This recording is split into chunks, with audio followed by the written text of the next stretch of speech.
Alrighty guys, welcome back here to the Daily Quest where we've got one more replay that we're going to Educast, and actually, this is setting the stage for next week. I debated holding this replay until next week, but I don't know the full build that we're going to see because, well, actually, no, I actually only use pro replays for next week, so that's the real reason why I didn't hold it. But next week we're going to be covering the new Rhaegar style. So basically, I'm going to be taking replays from all the tournaments I'm casting this weekend, and I'm going to be showing off the new Rhaegar style that we're going to be seeing in competitive, which is kind of a big lightning shield build. But we got Project X Run busting out Rhaegar in this game, so let's hop on into it. Once again, Towers of Doom will be our map. And we can just take a look at the two compositions. We've got Diablo, Rhaegar, Leeming, Stitches, and Kael'thas. And their opponents, Arthas, Nazeebo, Uther, Lunara, and Raynor. Now, I believe this was a Hero League game. And I don't know the draft order. He might have given it to me. But it doesn't matter all that much right now, because there's a lot of unorthodox picks, because I saw this on the replay file and I looked at it, I'm like, all right, we're seeing Stitches Diablo, just very control heavy, but a big threat, but both kind of bruisers. They're running Rhaegar as their primary healer, who's got those big heals, very good for those two warriors. And there's a lot of damage with these two. I mean, they got Leeming and Kael'thas and Rhaegar. Like, that's actually primarily all I looked at. I saw these three heroes on one team and I said, how the hell does that happen? Rhaegar will see tons of play this weekend unless he's permabanned. Yeah, you're right. You're right, Alsana. All right, so just looking at the talents very early, we can just resume the game. We're seeing Astral Presence, just wants that mana retention. We actually go for Hungry for More and Stitches, pretty darn standard. Electric Charge picked up here by Project. He just wants to have the that 30% increased radius. Very good on a hero like Diablo in the front line, or just Rhaegar himself. And on the enemy team, we can actually pull it up down here. Anything weird going on for them? Actually, Blossom Swell picked up. Okay, I'm curious how we're going to see Lennar builds. All the new icons here for Arthas. They're so handsome. But Frost Presence? I mean, I guess it gives him a lot of rotation potential, but I don't see the synergy with that. I guess if he's looking to get a lot of zombie wall like combos or something, then AA Raynor with that Seasoned Marksman. Also got some new icons here on Diablo. Soul Feast picked up. All right.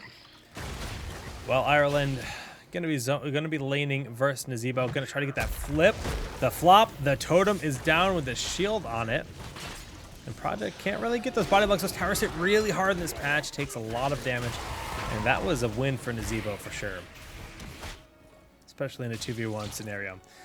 Raynor doing his best in this 2v1, but it looks like the rotations are happening. Blade they're trying to find Immortal, but Immortal's playing very safe in the top lane, because he knows there might be that threat looming in the shadows. And there certainly was. So good on him to be playing rather safe in that instance. Just a lot of continuous soak going on. Hammer of Justice onto Damien, but he's going to teleport back. And Project pretty low on mana. Could actually be looking to go back to basing. We don't see Feral Heart all that often on the Rhaegar nowadays. It's probably still a decent talent. I'll probably still run it here and there. But getting the mana reduction on Lightning Shield is just sometimes too good. Li Ming actually ends up dying. It gets rotated on. We saw Stitches throw out a hook, did not connect. And Kael'thas all alone in the middle. Pushing out this far is actually really risky, especially when you don't necessarily have eyes on Arthas at this point in time. If he rotates up with Uther, it could be lights out for you. Just those two heroes alone could get you a big rotation. Diablo with the Shadow Charge to try to peel for the team. Kael'thas is there to keep them a little bit more safe, but Li Ming still not back in action. Diablo will end up going down in the top. Gravity Lapse a little bit too late. Gatsby is going to be a sack lunch as well, and he goes down. Damien just now returning. They've got these two mages for poke, but they don't have a front line, so that's very scary. Rhaegar can try to heal him up to the best of his ability. Don't think he has too much mana left. No, Project is full on out of there. They're just giving up this altar, half a level lead in favor of the red team, and they are sitting in a very nice spot early in this game. Pupkey Bros will be collected. Li Ming starting to push up bottom. When he spawns, be there. When it spawns.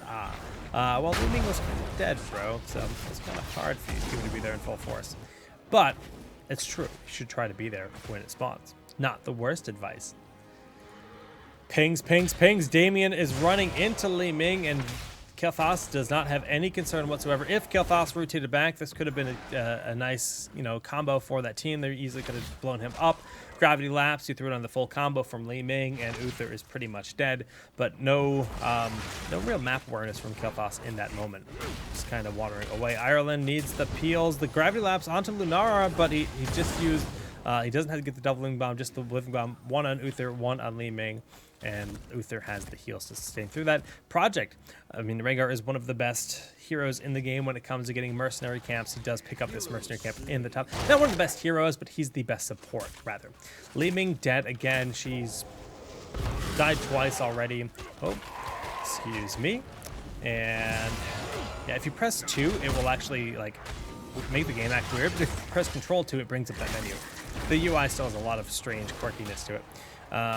Okay, Ireland does manage to get away from this 3-man push in bottom, and he's gonna be able to hearth back to base.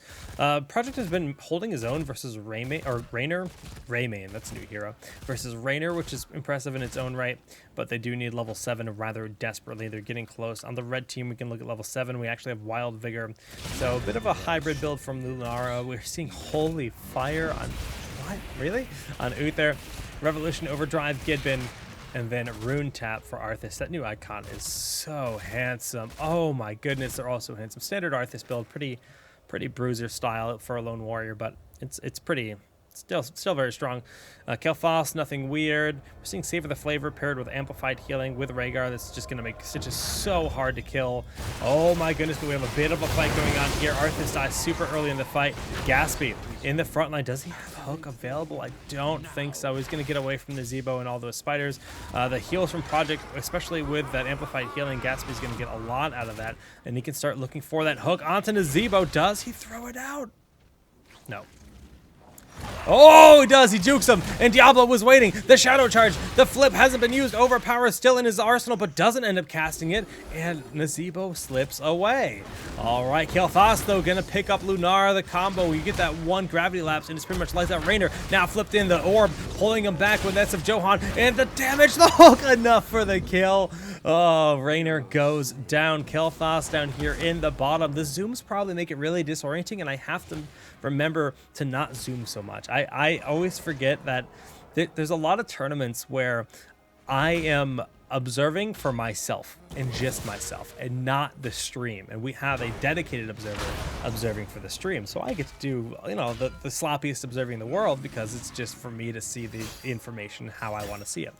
But I got to get better at not flopping around so much because I'm rusty, boys. Oh my goodness, there is hell to pay for hell because Diablo is gonna flip him back. The totem securing the very safety approach there from Diablo. No escape and anywhere in reach. Project's gonna wolf it up, run away, feral lunge into the minions, juking that haunting or the howling blast.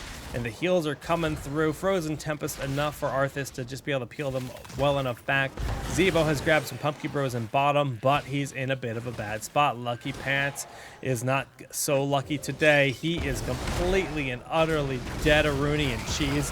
That just very desperate zombie wall that does absolutely nothing for him, and it's lights out. Level 10, Disintegrate, Gorge, Phoenix, Ancestral. What is this? Ancestral? Who picks that ability? And then Apocalypse. And then we have Leaping Strike with Hyperion, Divine Shield, Ravenous, and Summon Cindy Rosa. Save my ult for Nazebos. A smart Apocalypse is a guaranteed lockdown or shut up of Ravenous Spirit. You just say, stop that! Put that spirit back in your pants! Because that's where Ravenous Spirit comes from. Okay, Ghastly gets the gobble. Target in his mouth. Gravity Lapse follow-up onto Hell. Yes, it's there, but the heals get there. Divine Shield not going to be there in time. Syndra goes on the entire team. Ancestral is just a moment too late. Diablo has enough souls to respawn, but Gaspy will die as well. Immortal. Is he immortal in this instance? I doubt it. Howling Blast on him will seal his death, but Damien gonna pick up the kill. The reset on his abilities. Poking down to Zeba, but he runs into Raynor, and Teleport not going to be used. He did have Teleport off cooldown, if I'm not mistaken, and he might have been able to get out of there a little. Could have probably stayed alive for that. And and poked around for a while until Diablo got in. I think there was some more potential for Damien to have played that a little bit better. Raynor is going to start working on these Pumpkin Bros. He does have help on the way, so he will be A-okay. Leaping Strike used to reposition there. It's not the longest cooldown, so I guess it's not a big deal. Still a little wasteful. I mean, your other abilities are AoE. You might as well just use your basic abilities on a Pumpkin Camp. And the invade is happening. Diablo will not get knocked off it until a little bit too late, so the Pumpkin Bros are picked up. But Diablo gets the Ancestral Heal at the last moment, staying alive. Divine Shield also very clutch in the back on Raynor. So Raynor is alive, but Uther goes down. Raynor will escape. The hook is whiffed. Very, very close call, but big Ancestral from Project. And oh, Diablo is going to go in. We did see the Uther Ghost now expired in Ireland. Oh my goodness. She almost got the esports play. If she leaped and killed Diablo with a second leap, I would have been so impressed. Gravity Lapse keeping Li Ming alive in the hook from afar. Good night, sweet Lich King. That is the end for you. To you, Rhaegar. X2. The movie. Nazebo. Just YOLO pushing. He's got his lucky pants on, and he is pushing his limits to the max until he's dead. Because the entire enemy team is here, and he didn't successfully get the bell power, and now he is a sack lunch. Nazebo shorts. Top lane, we're going to see the push going down here. The wall is down, fortifications expired, and these two can push rather heavily. Mr. Moon at level 7, he went for Wild Vigor, so he can get those big autos, those crits, when you're fighting these minions. Just like, yeah. Chain Bomb, pretty esports. Illusionist, a lot of safety. Firestorm, I love that new talent. Earth Shield is going to be so good on Diablo and Stitches, like 15% of your max health. Hunger for More gives you a ton of additional max health. Yeah, some great synergy there, that's for sure. Okay, well, we do see that a lot of damage being cast there. Immortal's a little bit extended, but he's turning around with a beautiful Phoenix, hitting 3 targets. The hook just whiffed by a little bit, and Ravenous will be interrupted by Apocalypse rather quickly. A Divine Shield trying to keep Arthas alive, but it is a fruitless effort. But they're going to at least trade out Ireland. No, I spoke too soon. Stitches is the one that died, and Ireland is trying to go back home in a very cheeky spot. Damien needs to teleport to safety. Immortal is going to use Gravity Lap. The Living Bomb, Chain Bomb connecting. Hell is very low, but it's not enough for the kill. Both of them do. They all managed to survive. Just Arthas went down. Kael'thas almost had enough, but those leaping strikes were too much for him. Project and his lonesome Feral lunging in there, throwing out that lightning shield, but he's not going to be able to stop 4 members by himself. Double altars going to the red team.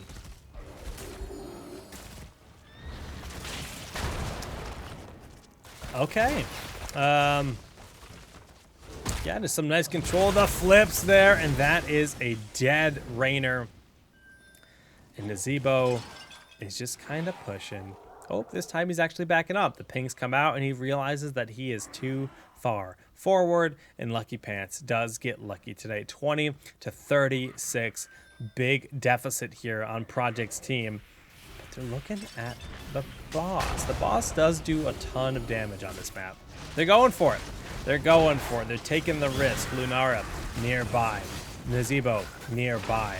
But Arthas and Uther are occupied down here at this pumpkin camp. Can they do this? The poke coming in from Lunara. The shield's coming out. The hook also is sent out, and they do successfully grab the boss. A nice small victory for them. 4 damage to the core of their opponents. Evening, well, closing the gap a little bit. I wouldn't say it's quite evening it out. You see the orb pulling in all the zombie fall. That's so funny. Teleport from Damien to safety. Experience has been even out in the hook onto Arthas. They do get the Gorge and the follow-up. They have Gravity Lapse available. You need to send that Gravity Lapse out. It connects there on Arthas. Ravenous Spirit from behind, and Divine Shield gets Arthas out of there. Gatsby goes down. Syndragosa on both of the mages. They are in a very risky situation. Diablo and Rhaegar need to get up here quickly. We do see the orb does not end up connecting. This fort is locked down due to Syndragosa, and they're not feeling confident enough for this flank. Immortal getting the chain heal at the last moment. Ancestral connects on Damien. Big plays by Project X Run, but there's no gap closer. Diablo just can't do it. They don't have the damage. It's a 4v5. The 4 is now once again active, but they probably are going to end up conceding this altar once again. What started with a nice hook and a Gorge didn't pay off at all. Here's why. Too far away to get that target behind your wall. It's Arthas. Arthas is really hard to kill. And just the follow-up wasn't there. Only the 2 mages stayed with you, and the 2 of your members went down to the bottom lane. They like thought they had the guaranteed advantage, but it turned into a very disadvantaged situation since Diablo and Rhaegar both left in that instance. So if you can't get that Arthas behind the wall, you don't have the guaranteed kill, and you need all 5 members for the focus. Okay, Phoenix to zone, the orb with the pull in there. And Stitches is looking for his hook. Target connects onto Raynor, doing a bit of damage. Diablo zoning the other side. This is actually great zoning by the double warrior, and they pick up that first kill. Immortal taking a lot of damage. Wisp back here in a great spot by Lunara, and Lucky Pants gonna fall to the poison of Gaspy. The chain heals are really paying off. They might get the triple kill onto Raynor. The flames going out, and the hook could be cast. Yes, pulling him through Diablo, and even this disintegrate up top, not quite enough to kill Uther, but still doing a lot of damage. We do see this bottom bell tower is being controlled by the red team, so blue is only going to get that 3 damage done from that channel, which does hurt them a small bit, but they can just grab some pumpkin camps. They can re-grab their bottom bell tower and, you know, just get control of this game. It's 20-29 is not a deficit that's impossible to come back from. They're really starting to look a little bit better in the late game, though, and they have heroic abilities. And Li Ming doing a nice job zoning out in the middle of the map. I mean, Li Ming is just so very powerful. If she lands a full combo based on the way she builds, what did she go for here? She went for an illusionist stuff, so she doesn't have mirror ball, so she can't necessarily like essentially one-shot Lunara, but she can certainly, if she lands SF Johan with, oh, she didn't get Seeker either. She's like super teleport style. Yeah, it's going to be hard to get immediate kills because she sacrificed so much damage. But she does have the teleport damage, so she can blink in onto Lunara with that SF Johan and then do a ton of damage. Rhaegar got picked off. Oh no, I'm not actually sure how or where because I was rambling about Li Ming, our new juicy hero. Let's go to Rhaegar Vision. Project's getting cheeky with the Merc camps, and he will pay dearly as he's just collapsed on and instantly removed from the game. Always risky to go into aggressive Merc camps in those kind of scenarios, and well, he paid for it.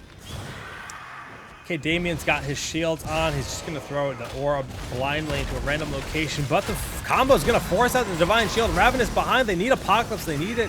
No, the hook is enough, and Gorge onto Nazebo, but Gaspy could be the one falling here. Yes, Gaspy goes down. Damien trying to stay alive, but those leaps are just too much. He might actually stay alive if he teleports. Yes, there's enough shields, and he can throw the orbs out, but he doesn't have the ball quite yet. Oh! Not quite. He's missed most of his balls in this game. His balls are just not refined balls. Immortal is being chased, but he's going to back on up. Oh, challenging 4 members. Very bold. And then a Raw Sindragosa to shut down all the structures, and Immortal now knows he's in a bad spot. Arcane Barrier has to be used. The Howling Blast, the Hammer of Justice, but it's not enough to kill him, and he will get away. Lunara dies to Diablo in the mid, but Raynor looking, nope, not willing to contest over that. And now this Sindragosa, which looks like it would probably take out this bottom keep because it's completely shut down. Will it pay off? Just barely. Come on, minion, can you do it? Can you do it? They save the bell tower. That's actually huge. It almost was guaranteed to go down. We see the Living Bomb being cast. Project's going to have to back away from this. Hyperion being cast just to force them off the point. Diablo almost in. Project looking to zone, but that penetrating round doing so much damage. He gets the shield out, and Project needs the heals. Oh, but no, they get the flip. Nice kill onto Raynor. Very, very close call. Project with the stall. And things have pretty much stabilized. Yes, this bottom bell tower is very squishy, but now they can really start to pressure themselves. 2 members down, Lunara just up in 4 seconds. Raynor down for a long while, and they do have the experience lead. If they take out this bottom bell tower, oh my goodness, the hook actually onto Arthas in the back, the shadow charge, and actually the Gorge as well. Hell cannot contest this, and Arthas will die. There will be no shield to save him today as Blade is running away from his healer, and his healer is actually putting himself in a bit of a bad spot. So now that Uther's come out all this way, he might not even get the Divine Shield off. Oh, got another hook onto Lunara. Oh, Project gonna wolf it up, but there will be no follow-up. She's too swift. Oh, wait. Wolf first. Deer, who wins the battle? Oh, Deer wins today. Bambi is too swift. They didn't manage to get this bottom bell tower, but they did take out Arthas. He'll be down for another 30 seconds, and Nazebo got his push on. Bell tower down. Bell tower weak. Bell tower weak is coming in a week. Another boss going to be picked up here. Core damage is just about even, 20 to 25 in favor of the red team, but this boss will bring it down to 21 to 20. But the bell towers are now vastly vastly in favor of the red team. They just took out bottom with that sliver that was remaining. The Zebo has already grabbed this. They're pressuring the middle lane, which they will handily destroy. Nice poke by Damien, but it is a fruitless effort to take this one. A lot of damage to make Mercatron and Mucatron. Okay, so they reclaim top. Altar is going to be spawning soon. The forts have really been in favor of the red team for quite a while. Diablo is trying to reclaim bottom. He's got all these fiery spells going down. It looks like the double mages are going to start working on this the moment it's up. You saw those missiles were already flying in the air before it was even back up. That's just some esports stuff right there. 19 to 21. We do see the top is going to probably fall again if they decide to push in with this pumpkin camp. And it's just kind of like Ring Around the Roses at this point of Towers of Doom. One of the weirder parts of any map is just these kind of scenarios where it's just trading out forts left and right, left and right. But Lunara taking a ton of damage. Gravelabs does connect, and that could be a kill. No, Kel'Thas misses the Flame Strike, so Bambi lives on. But the altar will be picked up here on the left side. Raynor goes down. A nice hook. Ravenous Spirit interrupted by the Apocalypse, but not before doing a ton of damage. The heals from Rhaegar are not quite enough to heal everyone up the fall, but they're still standing strong enough. Arthas goes down. Bambi with the jumps, but Shadow Charge, nope, not going to be used. He just wants to stay alive. Project's got that chain heal. That primary target chain heal does make a hell of a difference. It is 3 to 5. The Pumpkin Bros in the push in the top lane was successful. And, oh, Uther goes down to Damien and Immortal. So bottom lane, it's going to be Project working on channeling this. Oh, man, they're doing so much damage. The Feral Lunge bite onto Lucky Pants, and Lucky Pants is out, and the bottom will be picked up. They could look to press this altar. There's 4 members down, so instead of grabbing this altar, they can put, yes, get the keep first. A great call by Project. You should really push your advantage in situations. Get this altar, make sure you at least get that 4 damage down. This is actually going to even the game out 14 to 14 by getting that keep first. That's something that the red team is going to have to now respond to. They can now safely hearth back, replenish their mana. Project should actually get this pumpkin camp and immediately hearth back and then start working on this, because just topping yourself off is really nice. I mean, he's had low mana for a long time now, and he could afford to. Oh, they want to escort though. I don't know if there's immediate advantage to getting this 3 damage done. I think just controlling the map is more valuable myself. Grabbing that top keep right now, making sure your middle lane is safe, which is what Diablo's doing, which is fine. But they want to try to get this 3 damage done from the pumpkins. This is a very risky play to do. Sure, the damage can be nice. They've almost lost this keep. That Howling Blast buying them some space. The nice poke there from Li Ming. The Syndragosa going out. They use Penetrating Round and Syndragosa to try to keep these Pumpkin Bros from getting over that line. 2 of them have died. All 3 of them will die. They're not going to get the damage done, and this is exactly why it's a risky play. Like I said, the safer option would have been to disengage here. Just grab the Pumpkin Bros, force the enemy team to respond to that, but we'll get back to that point in a moment. A lot of damage. Living Bomb going off. It's going to be 2 kills. Oh, Arthas, no, surviving from the Divine Shield, but they still get the Raynor and Lunara. But still, at the end of the day, such a very, very, very risky play. And they got lucky with the team fight. They've got the double mage, and it paid off. But if they had just backed up, reclaimed this fort here, they'd be sitting on a fort advantage for the next altar phase. And now they have a hero advantage, so they can still find that opportunity.